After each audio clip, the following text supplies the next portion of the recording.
శ్రీ శివాయ గురవే నమః. ఏష ధర్మ సనాతనః. హిమాలయాల్లో యోగులు హఠయోగము లేక మంత్రజపము వీటి ద్వారా ధ్యాన స్థితికి చేరుకొని తద్వారా సమాధి స్థితికి చేరుకుంటారు. ఈ సమాధి స్థితులు 8 రకాలు. ఇవి 8 రకాలైన జ్ఞానోదయ పద్ధతులు కూడా. ఈ సమాధి స్థితిని వర్ణించడం ఎంత దుర్లభమో వాటి అనుభవం కూడా అంతే దుర్లభం. సమాధి స్థితిలో ఏ లక్ష్యము లేకుండా చిత్తాన్ని ఉంచినప్పుడు జ్ఞానస్వరూపము, శాశ్వతము, సర్వవ్యాప్తమై వెలిగే స్వస్థితిని సాధకుడు పొందగలుగుతాడు. ఇదే యోగుల గమ్యమైన సమాధి స్థితి. 8 సమాధి స్థితులు వరుసగా: సంప్రజ్ఞాత సమాధి, అసంప్రజ్ఞాత సమాధి, సవితర్క సమాధి, నిర్వితర్క సమాధి, సబీజ సమాధి, నిర్బీజ సమాధి, ధర్మమేఘ సమాధి, ప్రకృతిలయ సమాధి. ఈ 8 రకాల సమాధి స్థితులే కాక ఇంకా చాలా ఉన్నాయి. సబీజ సవికల్ప సమాధి తరువాత ఋతంబర ప్రజ్ఞ అనే ఉన్నతావస్థ ఒకటి అనుభవం అవుతుంది. ఋతంబర ఒక విశ్వజ్ఞాన కోశం.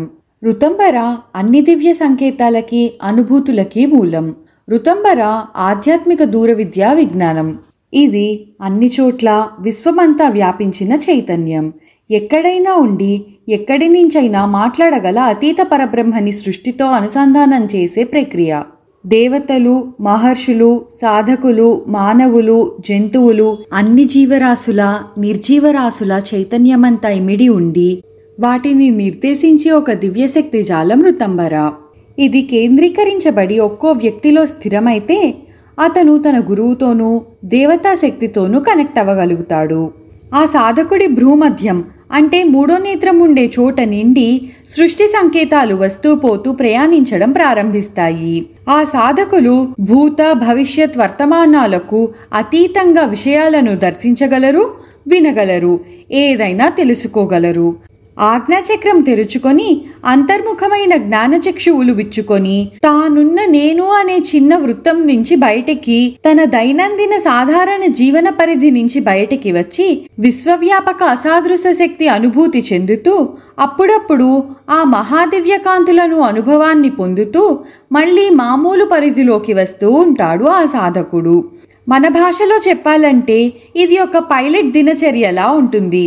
కొంతసేపు ఆకాశ విహారం, ఎగరనప్పుడు కొంత ఇహలోకపు విహారం. ఇటువంటి ఋతంబరా శక్తి ఏ ప్రత్యేక వ్యక్తులకో కేటాయించినది కాదు.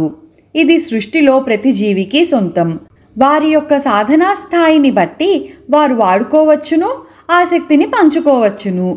యోగులు కళ్ళు మూసుకొని ఏదైనా చూడాలి అనుకున్నప్పుడు ఆ దర్శనాన్ని అందించే ప్రజ్ఞ ఋతంబర. ఎక్కడో ఉన్న పిల్లలకి ఏదైనా ఆపద కలిగితే ఎక్కడో ఉన్న తల్లిదండ్రులకి తెలిసే ఒక ప్రజ్ఞ ఋతంబర. అన్నిటినీ మరిచి ఏకాగ్రతతో ఇష్టదేవతా జపం చేస్తున్నప్పుడు ఆ దేవత వచ్చిందని తెలిపే సూచనలందించే నిశ్శబ్ద శక్తి ఋతంబర. మానవ శరీరంలో నరనరము, చర్మము, అణువు ఏకమై ఒక మనిషిగా ఉండి ఎక్కడో కాలిగోటికి దెబ్బ తగిలితే తలదాకా మెదడుకు నొప్పి తెలిసేలా ఎలా ఏకత్వం ఉందో అలాగే సృష్టి అంతటా వ్యాపిస్తూ ఉండే తెలివి ఋతంబర. నిజానికి ఋతంబరకి ఏ పేరు లేదు. పేరు పెట్టడం వల్ల దాని గురించి మాట్లాడుకోవడం సులువవుతుంది కాబట్టి ఋతంబర. పేరు పెట్టడం పూర్తయినంత మాత్రాన ఆ విషయం అర్థమైపోదు.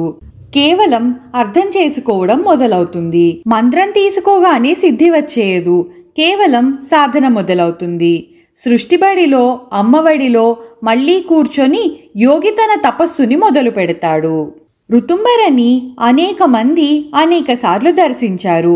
ఒక్కో కోణంలో నుంచి ఒక్కోలా పిలిచారు. అన్నీ కలిపినా ఆ ఋతంబర పూర్తి కాదు. కొందరు ఋతంబరని ఆకాశిక్ రికార్డ్స్ అని భావిస్తారు. కొన్నిసార్లు మనం మన గోల తగ్గించి తపోతలంలో వింటే వినిపించే సంగీతం ఋతంబర. మన చలనాలని తగ్గించి సృష్టి చలనాలని అర్థం చేసుకోవడం మొదలు పెడితే కలిగే అవగాహన ఋతంబర. ఈ పని చెయ్యొద్దు, అది చెయ్యి అని మంచి మార్గంలో నడిపిస్తూ మనలో నుంచే మాట్లాడే దక్షిణామూర్తి ఋతంబర. అసలు ఋతంబర ప్రజ్ఞ అంటే ఏమిటి? సాధకుని చిత్తమందు ఏవైతే కల్పనలు ఊహలు చోటు చేసుకుంటాయో వాటి జ్ఞానానికి సంబంధించిన బీజము నాటుకుంటుంది. అదేవిధంగా జ్ఞానం కానీ దర్శనం కానీ సబీజ సమాధి యందు కలుగుతుంది. కానీ చిత్తము నిర్బీజమై విశ్వవ్యాపకమవుతుంది. ఆ సమయంలో సాధకునకు సమస్త వస్తుజాలముల ధర్మములు ఉత్పత్తికి కారణమైన జ్ఞానము ఇచ్చేడి అతి ఉచ్చస్థితిలో ఉన్న ప్రజ్ఞ ప్రాప్తమవుతుంది. ఈ జగత్తు ఉద్భవించటంలో గల రహస్య జ్ఞానము ఇచ్చడి ప్రజ్ఞనే భగవానుడైన పతంజలి ఋతంబరా ప్రజ్ఞ అని నిర్వచనమిచ్చారు. జ్ఞానము మరియు అస్తిత్వము యొక్క చరమావస్థయే ఋతంబరా ప్రజ్ఞ. శ్రీ శివాయ గురవే నమః. ఏష ధర్మః సనాతనః.